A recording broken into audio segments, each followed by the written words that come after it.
Puji Tuhan, hari ini adalah hari yang spesial karena gereja kita sekaligus merayakan ulang tahun yang kedua. Ya, sudah 2 tahun. Oleh karena itu nanti habis ibadah, jangan langsung pulang. Kita masih ada makan-makan ya. Makan mewah itu, udah dibeli itu mahal-mahal ya. Tapi kalau kurang minta maaf ya. Kita makan-makan, nanti kita potong kue juga. Kuenya pun mahal. Udah ada dapat makan, dapat kue mahal semua. Tapi mohon maaf kalau kurang ya. Oke. Karena kita butuhnya makanan rohani, bukan makanan fisik ya. Itu ngeles saja sebenarnya. Puji Tuhan, kita akan melanjutkan pembelajaran kita seperti dikatakan majelis tadi dalam warta bagi yang ketinggalan, karena gereja kita 1 tahun penuh sampai Desember 2021 hanya membahas Injil Markus, nggak kemana-mana. Kita membahasnya ayat demi ayat, pasal demi pasal. Minggu lalu kita sudah belajar dari hambanya Pak Melki dari ayat 20 sampai ayat 28. Bisa ditonton di YouTube ya, GKTI Raja Daud. Dan hari ini kita sudah tiba di ayat 29 sampai 34. Buka Alkitabnya, Injil Markus pasal 1 ayat 29 sampai 34. Minggu lalu kita belajar bagaimana Yesus memiliki otoritas dalam mengajar di sinagoge Kapernaum.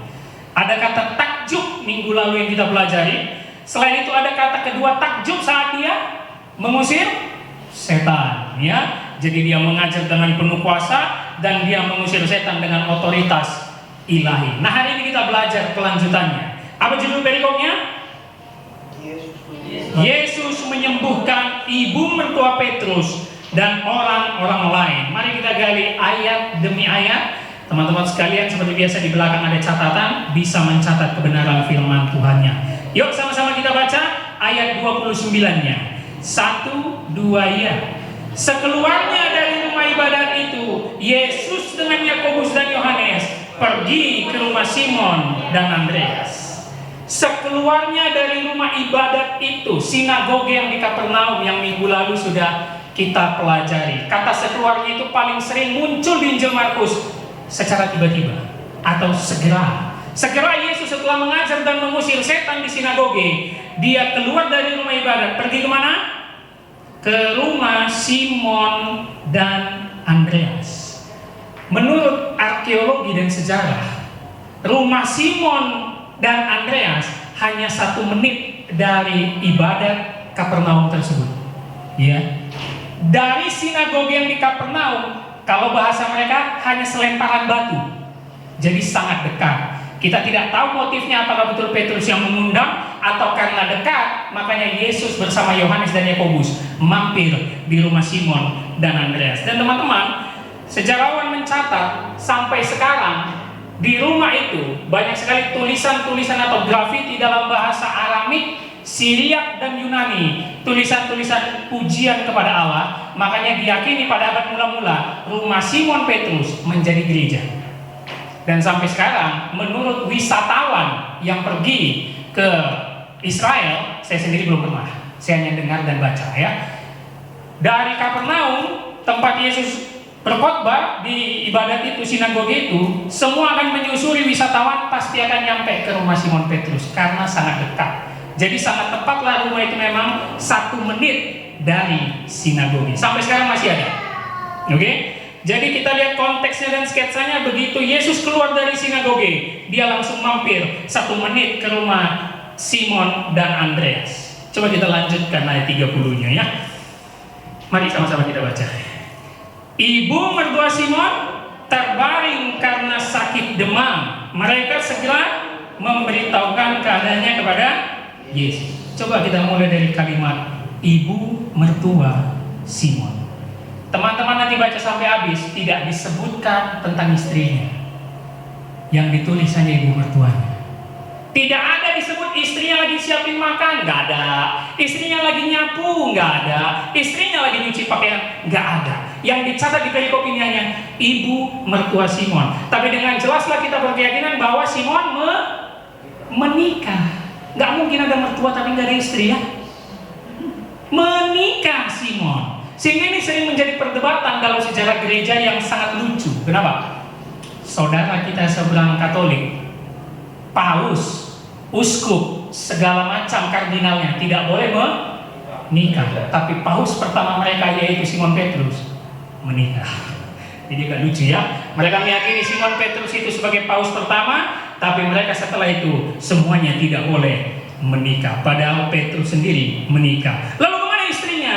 Tidak dijelaskan di sini, tapi Alkitab mencatat dengan jelas. Teman-teman bisa catat nanti untuk baca di rumah. 1 Korintus 9 ayat 5. Dijelaskan, Paulus yang nulis 1 Korintus 9 ayat 5. Paulus bilang gini, tidakkah kami mempunyai hak untuk membawa seorang istri Kristen dalam perjalanan kami, seperti yang dilakukan rasul-rasul lain? Berarti ada murid Yesus yang menikah juga yang lain, dan saudara-saudara Tuhan, dan Kefas. Kefas itu nama lain dari Petrus. Paulus sendiri mencatat bahwa istri Petrus kelak akan ikut bersama Petrus melayani memberitakan Injil.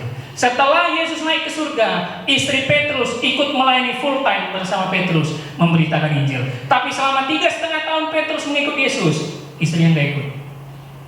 Mungkin ikutnya ya di belakang kita nggak tahu ya, seperti Maria Magdalena ikut jalan doang. Tapi yang paling dekat adalah 12 murid, di luar murid-murid perempuan. Ada masalah nggak di dalam rumah? Kita lihat tadi kalimatnya apa? Ayat 30. Ibu mertua Simon terbaring karena sakit demam. Demam dalam terjemahan aslinya badan panas. Ya. Menurut konteks budaya Yahudi, teman-teman, seseorang menderita penyakit ada dua hal. Satu, karena menerima hukuman Allah. Kedua, karena kerasukan setan. Ya, tidak mudah hidup di zaman orang-orang Yahudi yang penuh dengan ahli Taurat dan orang Farisi. Siapa yang berpenyakitan, mau itu dia demam, kusta, tuli, buta, lumpuh, mereka akan mengatakan, kau itu dikutuk Allah karena dosa. Atau, oh kau lagi kerasukan setan, makanya badanmu demam, makanya badanmu panas, kau memang orang berdosa. Gak gampang. Jangan kayak kita ya, jangan bayangkan baca teks ini seperti zaman sekarang. Dulu gak ada termometer, nggak ada lab, nggak ada dokter, tapi ada ngukur suhunya pun kita nggak tahu. Mungkin pun udah step nama si mertua si Petrus ini kan 40 derajat, kita nggak tahu. Tapi yang pasti dicatat demam, panas badannya, ya. Lalu mereka membawanya kepada Yesus. Mereka segera memberitahukan keadaannya kepada Yesus. Kalau demam pada zaman itu semua dianggap karena infeksi, kalau dalam dunia kedokteran atau tabibnya. Selain dianggap hukuman Allah dan selain dianggap kerasukan setan. Lalu Petrus segera membawa ibu mertuanya kepada Yesus. Yuk kita lihat ayat 31, kita baca 1-2 ya. Ia pergi ke tempat perempuan itu dan sambil memegang tangannya, ia membangunkan dia, lalu lenyaplah demamnya. Kemudian perempuan itu luar biasa sekali. Coba guys bawahi dulu, memegang tangan, membangunkan dia. Itu kalimat yang sangat penting teman-teman. Memegang tangan, membangunkan dia. Ibu Petrus langsung dibawa ke hadapan Yesus dan Yesus datang. Yang mungkin Ibu Petrus lagi terbaring di kamar, Yesus mendatanginya, lalu dia langsung memegang tangan. Menariknya apa? Tidak ada diberikan obatnya, nggak ada diberikan panadol, nggak ada diberikan obat demam. Dipegang tangannya, tidak ada tindakan medis seperti tabib-tabib atau kepercayaan orang Romawi kuno. Kalau dalam menyembuhkan orang, memegang raba-raba sambil membaca mantra-mantra supaya sembuh, nggak ada. Tidak ada semua itu dilakukan Yesus. Dia hanya memegang tangannya dan membangunkan dia. Bahkan di dalam Injil yang paralel ceritanya, teman-teman kalau lihat judul perikop ada dicatat juga ini di Injil Lukas, betul? Lukas pasal 4 ayat 39, Lukas mencatatnya menarik. Dia bilang gini, Yesus menghardik demam itu. Ada kata menghardik. Ternyata bukan setan saja yang dihardik, bukan angin ribut saja yang dihardik. Demam pun ketika dihardik taat sama Yesus. Seakan-akan Yesus mau bilang, demam, pergi kau. Luar biasa sekali. Langsung keluar demam itu dari tubuh ibu mertua Petrus. Kenapa harus ada kalimat membangunkan dia? Yuk kita kritisi. Kenapa? Setelah dipegang tangannya harus dibangunkan. Kenapa? Menandakan dia sudah tidak sakit, tidak lemas lagi, langsung fit. makanya langsung dibangunkan oleh Yesus, dipegang tangannya dan dibangunkannya. Lalu dicatat kalimatnya apa? Lalu lenyaplah demam itu. Lukas 4 ayat 39 mencatatnya lebih menarik. Bukan lalu lenyaplah demam itu, tapi apa? Penyakit itu meninggalkan dia. Wow, menarik ya. Lalu lenyaplah demam itu, penyakit itu meninggalkan dia. Tapi intinya ayat 31 ini teman-teman, kalimat terakhirnya. Yuk kita baca lagi kalimat terakhirnya. Kemudian perempuan itu, ini amazing ini.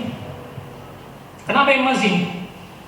Baca Alkitab pelan-pelan ya, pakai logika ya. Sekali-sekali berfilsafat nggak apa-apa ya.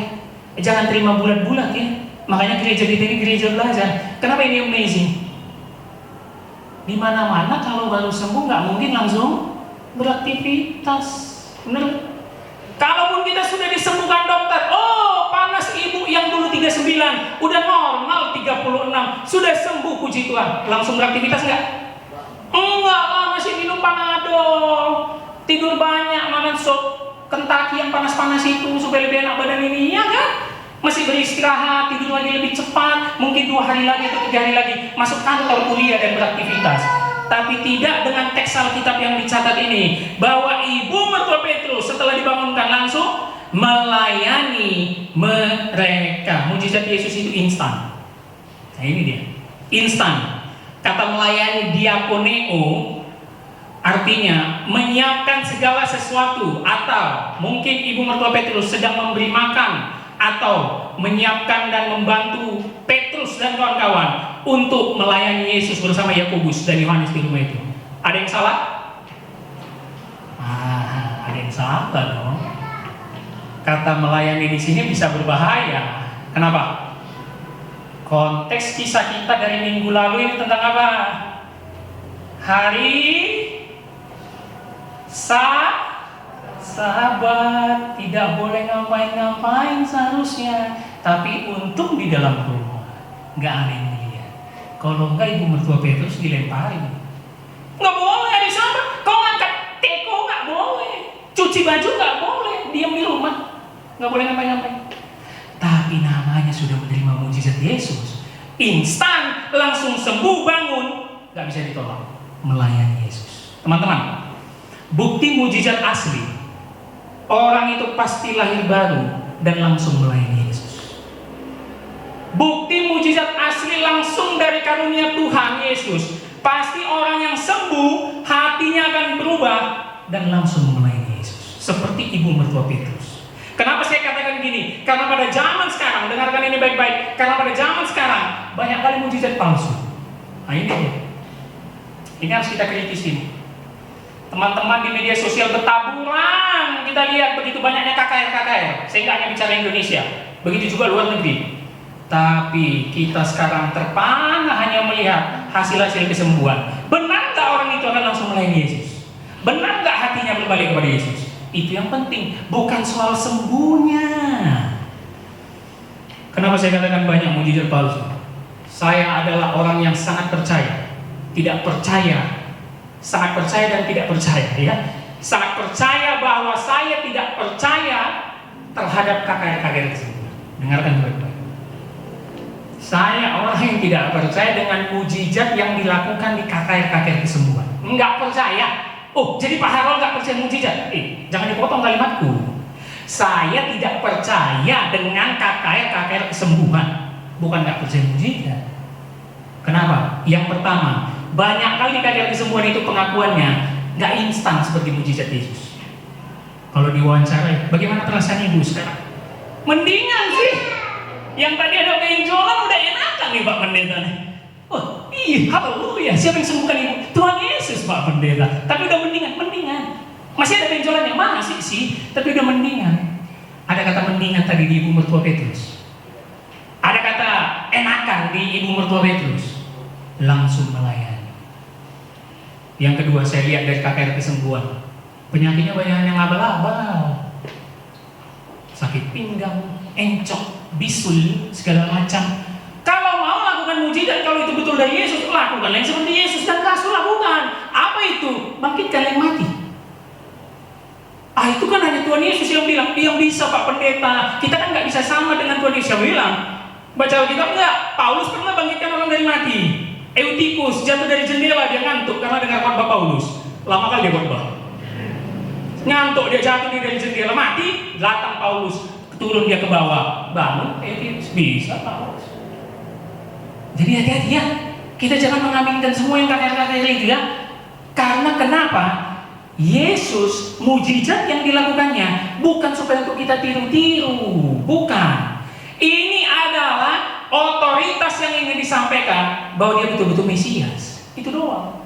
Bahwa Mesias itu memang akan bisa menyembuhkan berbagai penyakit. Seperti epistel kita tadi, dikutip Matius yang Injilnya paralel juga dengan cerita ini. Matius bilang gini, hal ini supaya terjadi genaplah firman yang disampaikan Nabi Yesaya. Dialah yang memikul kelemahan kita dan menanggung penyakit kita. Artinya Yesus nyembuhin orang buat mujizat memang karena dia Mesias untuk menggenapi firman itu. Kita kan bukan Mesias. Nah ini pentingnya supaya kita tidak mengkultuskan pendeta. Hati-hati, jangan kita kultuskan pendeta sehingga banyak kesembuhan yang dibuatnya kita rasa dia hebat. Padahal enggak. Coba baca Alkitab baik-baik. Nah ini pentingnya supaya kita tahu apa maksud mujizat yang dilakukan Yesus. Bahwa dia memang adalah utusan Allah, anak Allah, dan dia adalah Mesias. Minggu lalu juga kita belajar dan sempat disinggung oleh hambanya. Jangan ketipu, setan pun bisa buat mujizat. Benar ya?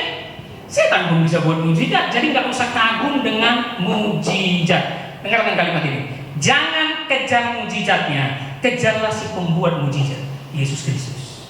Itu. Kalau kita mau berdoa pun, kita sakit lagi opname atau sakit parah saudara kita, saya sarankan nggak usah undang pendeta. Boleh undang, tapi jangan anggap pendeta itu yang punya karunia untuk nyembuhin kita. Enggak lah. Kau pun kalau beriman sembuhnya kau kalau berdoa. Tapi nggak sembuh Pak Pendeta. Ayo udahlah, cepat dipanggil kan enak, masuk surga. Tapi kita nggak mau ya dipanggilnya. Belum kawin Pak Pendeta, gimana Pak Pendeta ini? Masa cepat kali aku dipanggil? Janganlah Pak Pendeta. Jangan ya. Ini yang paling penting. Nanti teman-teman, perikop ini harus nyambung ke perikop bawahnya selanjutnya. Kita akan bahas minggu depan bahwa Yesus dan Alkitab akan menjelaskan mujizat itu nggak penting sama sekali. Tapi anehnya banyak pendeta dan gereja zaman sekarang menganggap itu yang paling penting. Aneh sekali kita ya. Alkitab yang paling penting. Kalau gitu Pak Harold, bawa percaya mujizat atau enggak? Percaya.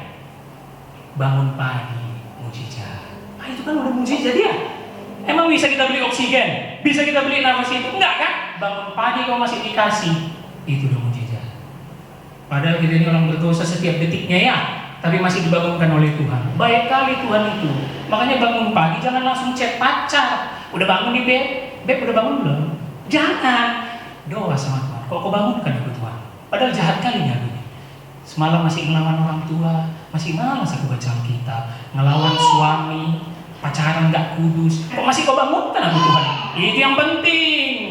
Nah itu anakku bilang amin itu. Amin katanya. Iya kan? Itu yang penting. Apalagi kita bisa keluar dari pergumulan, entah itu pergumulan pekerjaan, entah itu pergumulan keuangan, pergumulan jodoh. Itu mujizat.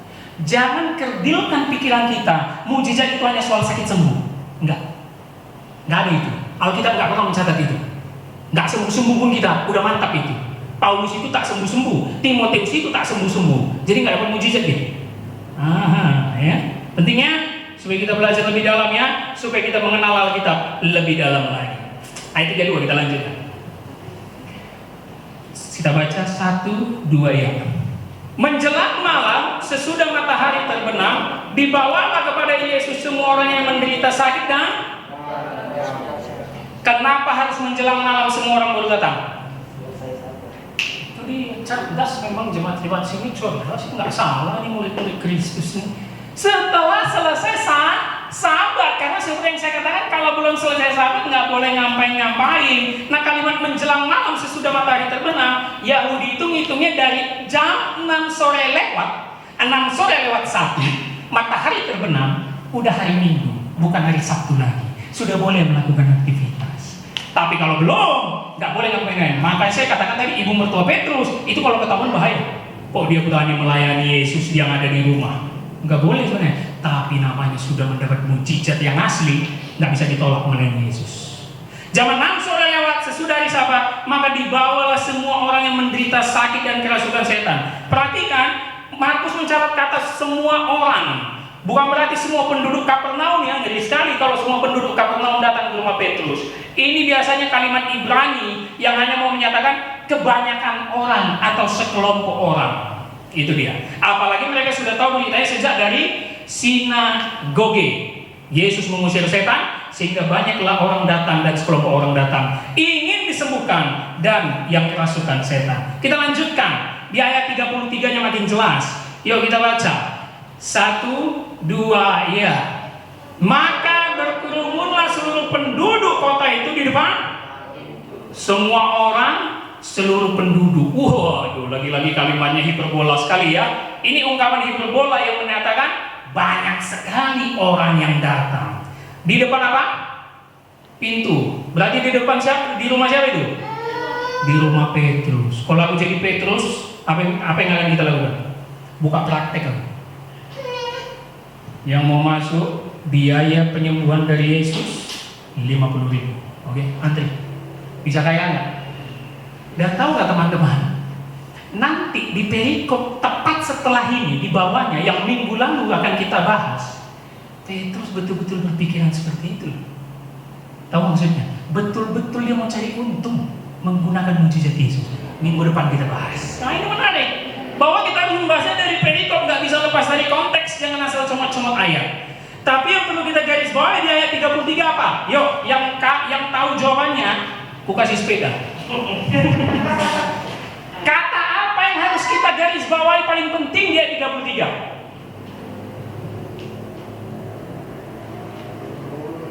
Nggak ada yang mau sepeda ya? Untuk apa sepeda ya? Berkerumun. Kenapa ini penting? Kalau soal mujizat, semua orang datang berkerumun. Nah ini penyakit dari zaman dulu, bukan hanya penyakit di orang Indonesia ini. Dari zaman dulu ini, sejak zaman Yesus ini. Kalau soal berkat, kekayaan, mujizat, kesembuhan, semua orang berkerumun. Kalau soal belajar Alkitab, 5 orang aja udah hebat itu. Terbukti yang ikut Alkitab hanya saya, Bu Tasya, Romi, ya, yang lain diajak siap pak, tapi nggak masuk dia ke Google Meet-nya. Bingung juga aku. Siap pak, tapi nggak datang belajar Alkitab, ya kan? Dia nggak masuk. Tapi kalau soal berkat, kekayaan, mujizat, berkerumun semua orang. Makanya kalau saya heran, KKR kesembuhan pasti ratusan orang, ribuan orang yang datang. Pendalaman Alkitab jangan harap ribuan, puluhan aja masih bisa dihitung, iya kan? Nah ini penyakit kita. Inilah panggilan gereja kita. Terutama ini sudah 2 tahun, saya ingatkan lagi kepada majelis dan jemaat yang baru pertama kali datang. Gereja ini menekankan Alkitab, sola scriptura.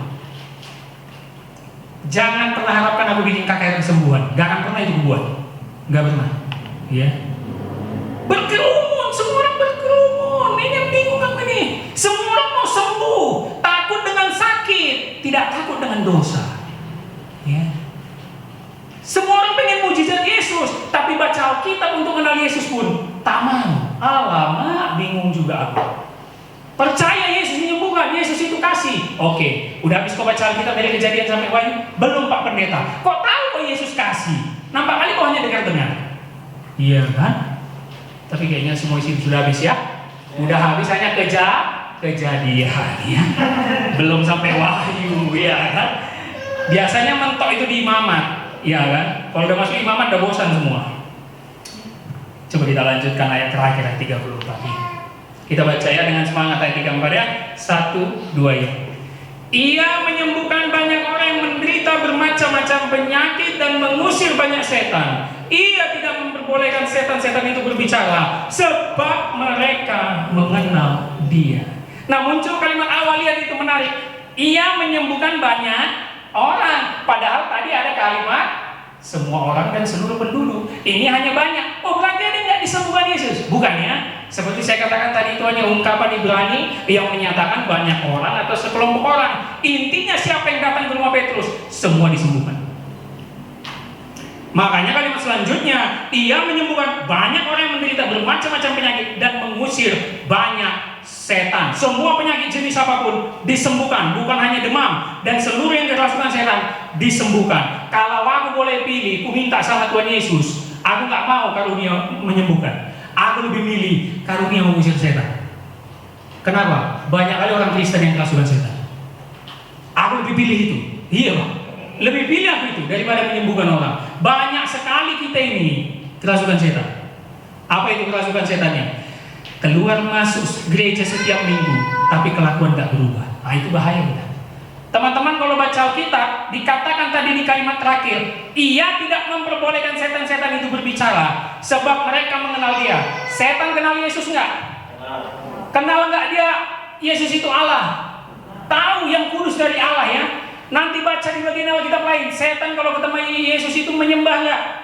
Menyembah. Tapi setan tidak taat, nggak pernah taat dia nggak akan mau dengar firman dari mulut Yesus. Dia tahu Yesus Tuhan, dia ketemu Yesus menyembah, tapi dia nggak taat.